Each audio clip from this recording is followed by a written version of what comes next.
흔히 하는 말 중에 장님 코끼리 만지기 이런 이야기가 있습니다. 앞을 못 보는 소경 몇 사람이 코끼리를 만져봤답니다. 그리고는 각각 다른 해석을 내린 거예요. 먼저 한 사람이 코끼리 코를 만져봤습니다. 그리고는 코끼리는 절구를 찢는 절구공이와 같다, 이렇게 이야기를 했어요. 그 다음 사람은 코끼리의 길게 나와 있는 상아를 만졌습니다. 그러더니 코끼리란 동물은 커다란 무와 같다. 그 다음 사람은 코끼리의 다리가 좀 크잖아요. 다리를 만졌습니다. 그러더니 코끼리란 동물은 통나무다, 이렇게 표현을 했어요. 또 한 사람은 코끼리의 머리를 쓰다듬어 보더니 머리를 만지고 난 뒤에 코끼리는 소뚜껑과 같다, 이렇게 해석을 내렸습니다. 여러분, 어떤 해석이 맞습니까? 다 틀렸지요. 사람은 이렇게 제 멋대로 해석을 합니다. 코끼리도 그런데 하나님을 사람들이 바로 해석할 수 있을까요? 아마 필히 자기 좋을 대로 그냥 각자 알아서 해석을 하게 되지 않을까. 그래서 우리 하나님께서는 어떤 사건을 주실 뿐만 아니라 그 사건에 대한 해석도 우리에게 주십니다. 어떤 일을 일으키세요. 초자연적인 현상을 보여주세요. 그런데 그것을 잘못 해석하기가 십상이잖아요. 그러지 못하도록 하나님께서 그것에 대한 설명을 해주세요. 그 사건의 의미가 뭔가를 말씀을 해주세요. 그러니까 사건만 주시는 것도 아니고 설명만 주시는 것도 아니고 항상 이 두 가지가 함께 겸해서 가고 있다. 오순절날 성령께서 이 땅에 강림하셨습니다. 120명 위에 말이죠. 한 번도 배워본 적이 없는 각 나라 말로 성령이 충만해서 이 사람들이 하나님의 큰 일을 선포를 하는 거예요. 이제 많은 사람들이 그 소동을 듣고 몰려들었어요. 그런데 보면서도 이 기이한 현상, 초자연적인 현상이 이해가 안 돼요. 기껏 한다는 해석이 하는 말이 이 사람들이 술이 취했다, 이게 이 사람들이 내린 해석입니다. 제가 그 소리를 듣고 베드로가 바로 일어나서 하는 첫 번째 설교가 오늘 본문의 내용입니다. 사람들아, 때가 제3시니 이 사람들이 너희들 생각처럼 취한 것이 아니다. 유대인들 시간에 제3시면 거기서 6시간을 더 해야 됩니다. 그러면 아침 9시예요. 여러분, 유대인들은 하루에 3번씩 기도하는 습관이 있지 않았습니까? 첫 번째 기도 시간이 아침 9시, 두 번째가 정오, 세 번째가 오후 3시, 이렇게 3번씩 기도를 해요. 그런데 이 아침 기도 시간에는 밥을 먹지도 않고 술을 마실 리는 더더군다나 없는 거지요. 이 사람들이 술에 취한 것이 아니다. 그러면서 베드로가 이어서 이렇게 말합니다. 너희 보고 듣는 이 현상을 내가 설명할 텐데 내 말에 귀를 기울이라. 이 일을 너희로 알게 할 것이니 귀를 쫑긋 세우고 마음을 열고 지금부터 내가 하는 설명에 귀를 기울이라, 이렇게 말해요. 여러분, 성령 강림의 현상에 대한 본격적인 설명이 이제 이어집니다. 사도행전을 우리말로 조금 더 구체적으로 풀어보면 사도들이 여기저기 돌아다니면서 행했던 행동, 그 행동을 기록한 책, 그래서 행전이라고 부르지 않습니까? 근데 이게 영어로는 act예요. act, A-C-T-S, 행동들 이런 뜻이죠. 근데 사도행전을 정작 읽어보면은 이 안에는 행동들만 나와 있는 게 아니에요. 많은 설교들이 이 안에 포함이 되어 있습니다. 그 첫 번째 설교가 오늘 베드로의 설교인데요. 무려 19번이나 사도들이 했던 설교가 기록이 되어 있어요. 베드로가 8번, 바울이 9번, 스데반이 1번, 야고보가 1번. 그래서 사도행전 전체 이 책의 약 4분의 1 정도 분량은 사도들의 설교의 할애가 되고 있습니다. 자, 여러분, 그러니까 얼마나 하나님께서 뭔가 말씀하시려고, 설명하시려고 애를 쓰시는가 우리가 감을 잡을 수가 있죠. 하나님은 행동하신 분입니다. 사건을 일으키세요. 그런데 하나님은 그 사건에 대해서 그 의미를 설명하시는 분입니다. 가르쳐 주시는 분이라 이 말이죠. 자, 우리 하나님께서는 이런 걸 보면 우리 사람의 이해, 이걸 대단히 중요하게 생각하신다. 우리 머리로 이해를 시키려고 하는 거예요. 그렇기 때문에 이렇게 인간이 알아들을 수 있는 말로 많은 설명을 하나님께서 해주시는 것 아니겠습니까? 여러분, 오늘 그 본문에서 먼저 눈에 띄는 것은 역시 베드로의 변화입니다. 베드로가 얼마나 담대합니까? 조금도 주저하지 않고 전혀 망설임 없이 일어나서 이 사람들을 향하여서 처음으로 대중연설을 설교를 하고 있는 베드로의 모습. 그러니까 이전의 베드로가 아니에요. 몸을 사리던 베드로, 도망갔던 베드로, 비겁하게 스승을 3번이나 부인을 했던 그 베드로하고는 완전히 딴 사람이 됐습니다. 여러분, 베드로의 무엇이 달라졌나요? 성격도 이전 성격 그대로고 기질도 이전 기질 그대로고 그렇습니다. 예수를 믿는다고 해서 성격이 금방 안 바뀌어요. 기질은 원래 하나님이 주신 겁니다. 영생을 얻고 중생을 체험했다 할지라도 그 기질은 계속 죽을 때까지 달고 살아요. 느린 사람은 예수 믿고 난 뒤에도 좀 느리고, 또 급한 사람은 믿고 난 뒤에도 여전히 급하고 그래요. 그런데 같은 사람인데 보니까 같은 사람이 아니에요. 뭐가 달라졌는가? 성격도 기질도 그대로인데 그 기질의 주인이 바뀌어졌어요.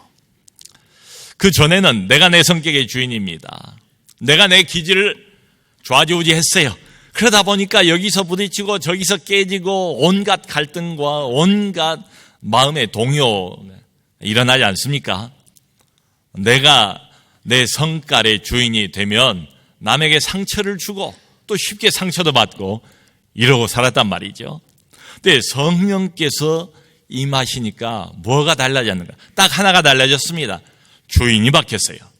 성령께서 내 기질, 내 성격의 주인이 되신 겁니다. 성령께서 베드로를 컨트롤하시자 모든 것이 다 달라집니다. 여러분, 성령이 어떤 사람에게 이렇게 임하시잖아요. 그러면 전 인격을 다 지배를 하시는데요. 먼저는 생각을 지배하십니다.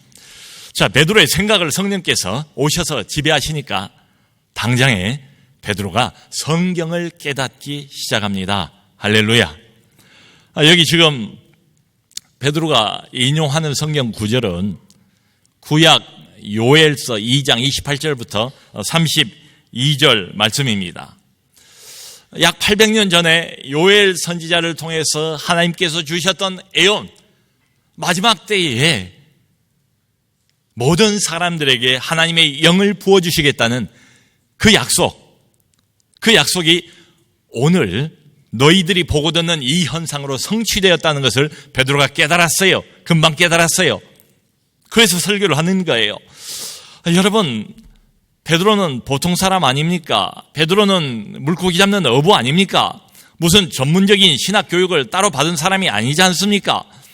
원래 베드로가 이런 것을 지식으로 가지고 있다가 지금 그 지식이 튀어나온 게 아니지 않습니까? 800년 전에 선지자 한 사람이 예언을 해놓았던 그 내용이 이 현상하고 맞닿아 있다는 것을 베드로가 어떻게 알았을까요? 미리 공부한 것도 아닌데 말이죠. 하고 많은 구약 선지자들의 그 많은 예언들 중에서 딱 이 구절만 베드로가 꺼내서 지금 이 현상에 그대로 적용을 하고 있는 장면 아닙니까?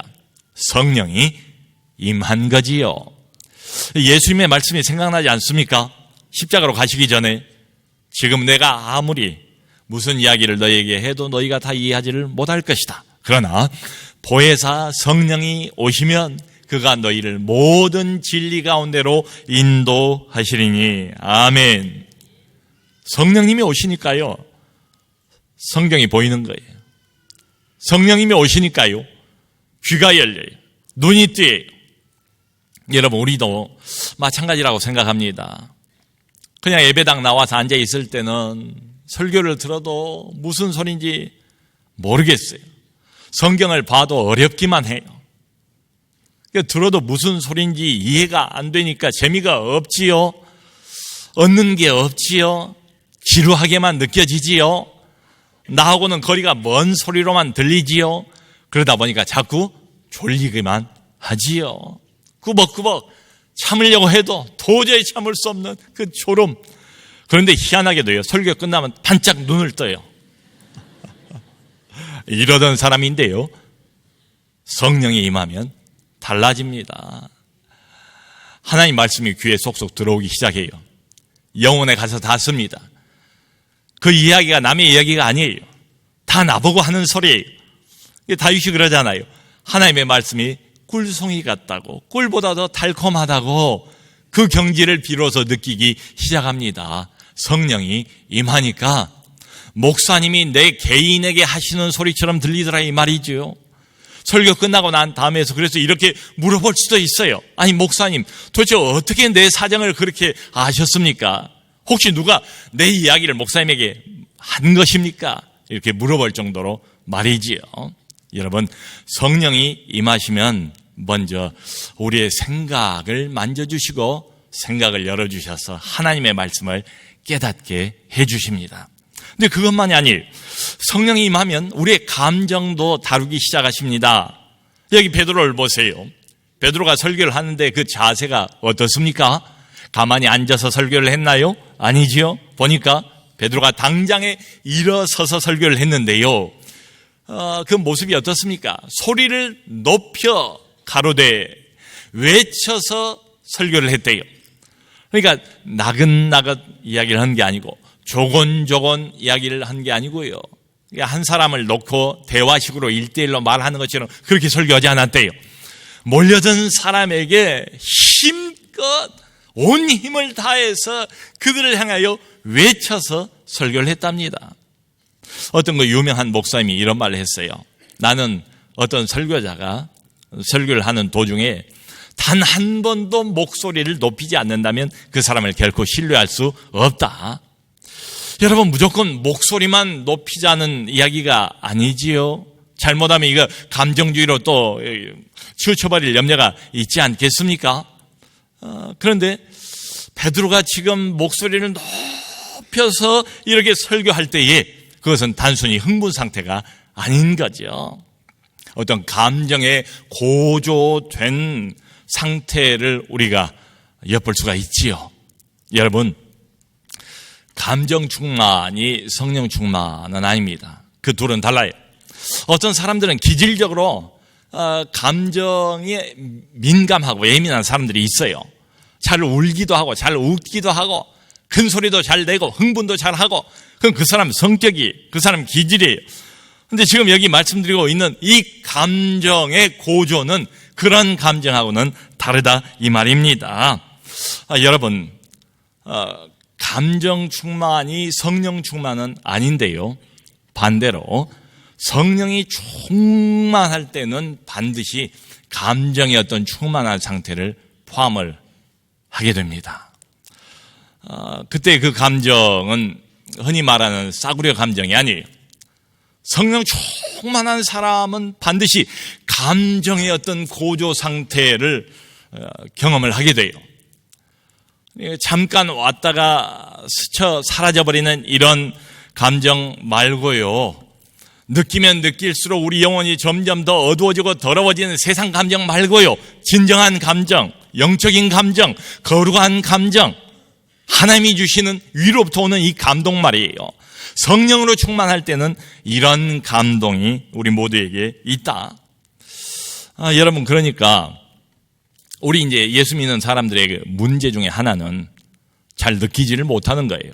하나님의 사랑도 느끼지를 못하고 하나님의 긍휼과 자비와 이런 것들도 듣기는 많이 듣는데 개념일 뿐이에요. 와닿질 않아요.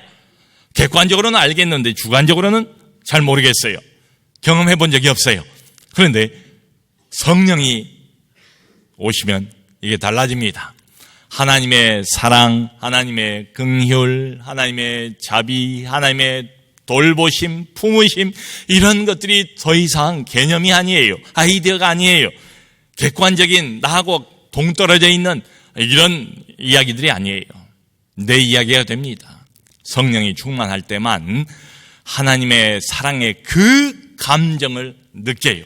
하나님의 여기 그 요엘의 그 예언을 보면 성령이 이 땅에 오실 때 그 모습이 나와 있는데요. 어떻게 성령이 부어지는가 하면 말 그대로입니다. 성령께서 한두 방울 이렇게 떨어지는 게 아니고 말세에 내가 모든 육체의 성령을 내 영을 부어주리니, 두 번이나 연거푸 하나님이 이 표현을 사용을 하세요. 부어주리니. 그러니까 이 표현은 마치 하늘이 뻥 뚫려서 느닷없이 폭우가 쏟아지는 것처럼 성령께서 그렇게 이 땅에 오신다는 말이지요. 그러니까 성령이 조용히 소리 없이 한두 방울 내리는 게 아니라 압도적인 성령의 강림을 의미하고 있습니다. 여러분, 이렇게 성령이 우리 인생들 영혼으로 내려오게 될 때에 사람들은 큰 확신을 가지게 됩니다. 성령의 확신 말이죠. 우리 예수 믿는 사람들의 고민거리가 이것 아닙니까? 교회는 나와요. 그런데 확신이 없어요. 신앙 고백 다 합니다. 세례도 받았습니다. 그런데 확신이 없어요.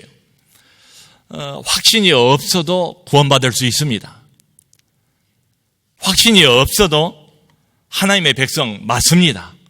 그런데 여러분, 확신이 없이 그냥 신앙생활을 할 때에 마음의 상태가 어떨까요?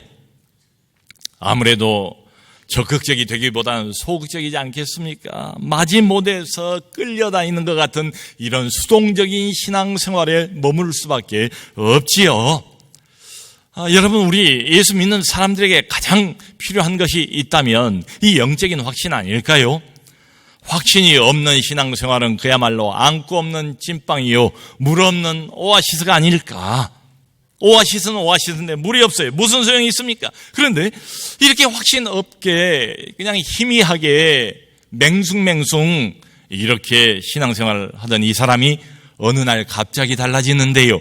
성령이 부어지면 완전히 달라집니다. 할렐루야. 이런 의미에서 성령은 확신의 영이에요. 여러분, 이 확신이라는 게요, 영적인 확신이 자신감하고는 달라요. 자신감이라는 것은 내가 만들어 볼 수도 있지요. 나는 할 수 있다, 나는 할 수 있다, 내가 잘하고 있는 부분도 많아. 긍정적인 사고방식을 계속 자기에게 주입시키면서 내 안에서 내가 애를 써서 만들어낼 수도 있어요. 그런데 이 확신은 내 안에서 만들어진 게 아닙니다. 이건 밖에서 온 겁니다. 그건 위에서 온 겁니다. 뭔가 딴 게 들어왔어요, 내 안에. 그래서 나를 압도해버린 거예요. 그게 성령의 복된 확신입니다. 최종적인 확신입니다. 그저 몇 사람에게만 이 확신이 보장된 게 아니고 하나님의 모든 자녀에게 이 확신은 약속된 특권인 줄로 믿습니다. 우리가 반드시 맛보고 경험해야 될 그런 확신이라 이 말씀이죠. 이 베드로의 설교를 쭉 보면 이 설교 핵심은 딱 하나입니다. 드디어 메시아 시대가 열렸습니다. 이 메시아 시대를 은혜 시대라고 불러도 좋고 신약 시대라고 불러도 좋고 교회 시대라고 불러도 좋습니다. 근데 이 메시아 시대의 특징이 뭔가, 이게 중요해요. 특징은 딱 한 가지입니다. 하나님의 영이 모든 사람에게 부어지는 때래요. 모든 사람에게. 여러분, 하나님의 영이신 성령님은 하나님이세요. 창조 전부터 하나님이셨어요. 세상을 창조했어요. 창세기 1장 2절 보면 벌써 하나님의 영이 나오지 않습니까? 하나님의 영이 수면 위를 운행하시더라. 흑암이 깊음 위에 있고 하나님의 영은 수면 위를 운행하시더라. 그런데 이 하나님의 영이 구약시대에는 그저 특별한 몇 사람에게만 부어졌습니다. 사사들이라든가 다윗이나 모세나 선지자나 이런 몇 사람들에게만 하나님의 영이 임했어요. 그리고 유대라는 한정된 지역에만 하나님의 영이 임했단 말이죠. 그런데 새로운 시대에는 그게 달라진대요. 온 인류를 대상으로 하고 온 세계로 하나님의 성령께서 활동의 범위를 넓히신답니다. 이른바 성령의 보편적인 강림입니다. 여기 베드로가 소개하고 있는 것처럼 모든 육체 위에 성별과 신분과 나이에 제한 없이 외적인 지위와도 아무런 상관없이 하나님께서 자신의 영을 부어주시겠다. 바로 이 요엘의 800여 년 전에 이 약속이 너희 보고 듣는 이 현상으로 이루어졌느니라. 아멘. 요즘에 우리 젊은이들이 얼마나 참 어렵고 힘든 시대를 살아갑니까? 공부 열심히 해서 대학 가기 위해서 얼마나 애를 씁니까? 바늘구멍처럼 이렇게 문이 좁으니까 말이죠.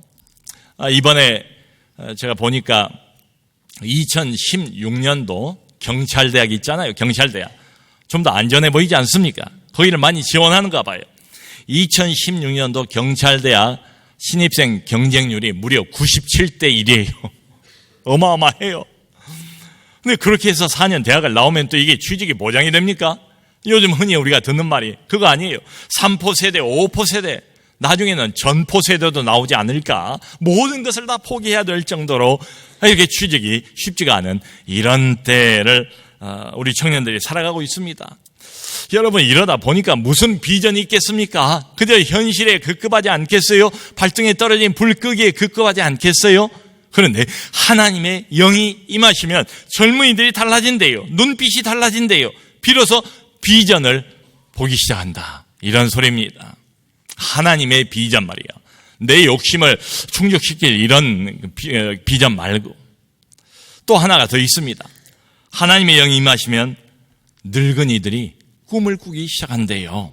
여러분, 나이 먹으면 증상이 오지요. 몸도 힘들고 마음도 힘들고 별로 의욕도 없어요. 그래서 나이 먹으면 그냥 뒷방으로 스스로 물러나요. 그러면은 모든 게 귀찮으니까 그저 편안하게만 살았으면 편한 것 외에는 아무것도 바라지 않는 이런 신세로 전락해버릴 수도 얼마든지 있습니다. 그런데 성령께서 나이 많은 이 늙은이에게 임하면 그 늙은이가 꿈을 꾸기 시작하리라. 허황한 꿈 말고 흔히 말하는 어떤 개꿈 말고 하나님의 꿈, 하나님 나라의 꿈을 꾸기 시작한다 이 말입니다. 그런데 이 모든 것에 한 가지 조건이 필요해요. 여기 마지막 21절에 베드로가 이렇게 말합니다. 누구든지 주의 이름을 부르는 자는 구원을 얻으리라. 누구든지 상관없어요. 근데 조건은 뭐냐면 주의 이름을 불러야 된대요. 주의 이름을 부른다는 뜻은 믿는다는 뜻입니다. 예수 그리스도를 믿는다는 뜻이에요. 이분을 하나님의 아들로 믿어야 됩니다. 이분을 구원자로 믿어야 됩니다. 바로 이분이 십자가 위에서 나를 대신해서 내 죄를 짊어지시고 죽어주신 나의 대속주인 것을 믿어야 됩니다. 그리고 이분이 하늘로 올라가셔서 성령을 우리 안에 보내주신 것을, 이미 보내주신 것을 믿어야 돼요. 그리고 그러므로 우리 안에 이미 성령께서 지금 이 순간 활동하고 계심을 믿어야 할 줄로 믿습니다. 여러분, 믿는 게 중요해요. 며칠 있으면 이제 성탄인데요. 하나님이 육신을 입고 이 땅에 내려오시는 아기 예수 탄생, 날 아닙니까? 이걸 먼저 믿지 못했던 사람이 누군가 하면 바로 마리아입니다. 예수님의 어머니였던 마리아. 이 동정녀 탄생 아닙니까? 가브리엘 천사가 나타나서 아들을 낳을 것이라고 이야기를 했어요. 그런데 대뜸 마리아가 나는 아직 사내를 알지 못하는데 어떻게 이런 일이 있을 수 있습니까? 당연하지 않습니까? 상식적으로 이게 납득이 안 되잖아요. 결혼도 하기 전인데 어떻게 내가 아들을 낳느냐 이 말이죠. 그랬더니 가브리엘 천사가 하는 말이 이렇습니다. 성령이 내게 임하시고 지극히 높으신 이의 능력이 너를 덮으리니. 아멘. 여러분, 성령이 내게 임하시고 지극히 높으신 이의 능력이 너를 덮으리니. 성령께서 임하시면 불가능해 보이는 일도 얼마든지 가능해질 줄로 믿습니다. 그러니까 성령이 우리에게 임하시면 내 말이 변할 수 있어요. 내 인생관이 바뀌어요. 내 목표가 바뀌어요. 내 인격 전체가 다 바뀝니다. 모쪼록 사랑하는 성도 여러분, 이 성탄의 계절에 성령의 충만함을 힘입으셔서 하나님의 사람으로 변화되는 저와 여러분 다 되시기를 주님의 이름으로 축원합니다.